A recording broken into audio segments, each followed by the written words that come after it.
এই যে সেদিন ফেরার পথে ভীষণ গরম লাগছিল, আর ওয়ালিদ এখানে শরবত বানানো দেখে শরবত খেতে চেয়েছিল। তো এখানে ওরা সবাই মিলে বসে শরবত খাচ্ছিল। হ্যালো এভরিওয়ান, আসসালামু আলাইকুম। শরবতটা কিন্তু একটুও ভালো ছিল না, স্যালাইন দেওয়া ছিল, লবণ দেওয়া ছিল, কেমন যেন একটা লাগছিল। আমি খাইনি, ওরাই খেয়েছিল।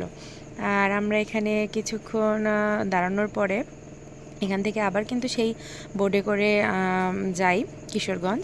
আর এখান থেকে কিন্তু চাঁদের গাড়িতে করে নিকলি অষ্টাগ্রাম যেতে হয় মিঠাই মইন। আর আপনাদের ভাইয়াকে বলেছিলাম ঠান্ডা পানি নিয়ে আসতে, সে ঠান্ডা পানির সাথে দেখেন আইসক্রিমও নিয়ে আসছে। জাস্ট আমার কলিজাটা ঠান্ডা হয়ে গিয়েছিল এই আইসক্রিমটা খাওয়ার পরে, অনেক ভালো লাগছিল কিন্তু। আর আমরা সবাই মিলে এখানে বসে অনেক এনজয় করে আইসক্রিম খাচ্ছিলাম। আর ওয়ালিদে দেখেন নেমে গেল, ওর আব্বুর কাছে গিয়ে বসবে। ওখানে দেখছে ওর ভাইয়া বসেছিল, ওর ভাইয়াকে সরিয়ে দিয়ে ও এইভাবে ওর আব্বুর কোলে বসেছিল।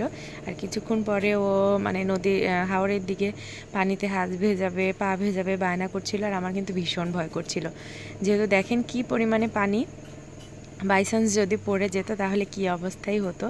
যাই হোক, আল্লাহর রহমতে কোনো দুর্ঘটনা ঘটে নাই, ভালোভাবেই আমরা ফিরে আসছিলাম। এই যে ও এখানে কিছুক্ষণ খেলাধুলা করার পরে ওর আব্বুর কোলে চুপ করে বসেছিল। আর তারপরে ওই যে বললাম সেই রাতারগুলে তো আমাদের নামা হয়নি, রাতারগুলের মতো সুন্দর জায়গায়। তো এখানে একটা ঘাট ছিল, সিঁড়ি করা ছিল, এখানে ওরা নেমেছিল, ওর আব্বু ওয়াজিদ আর ওয়ালিদ নেমেছিল। এখানে ওরা গোসল করে নিল। গোসল করার পরে ওদের অনেক ভালো লাগছিল, যেহেতু প্রচুর রোদ আর গরম ছিল, গরমে ওরা কিন্তু অস্থির হয়ে গিয়েছিল। এখানে ওদের গোসল করার পর ভালো লাগছিল। আর আমি আগে থেকেই কিন্তু ওদের জন্য কাপড় নিয়ে গিয়েছিলাম, তো আর কোনো প্রবলেম হয়নি। গোসল করার পরে কাপড়গুলো পাল্টে দিতে পেরেছিলাম।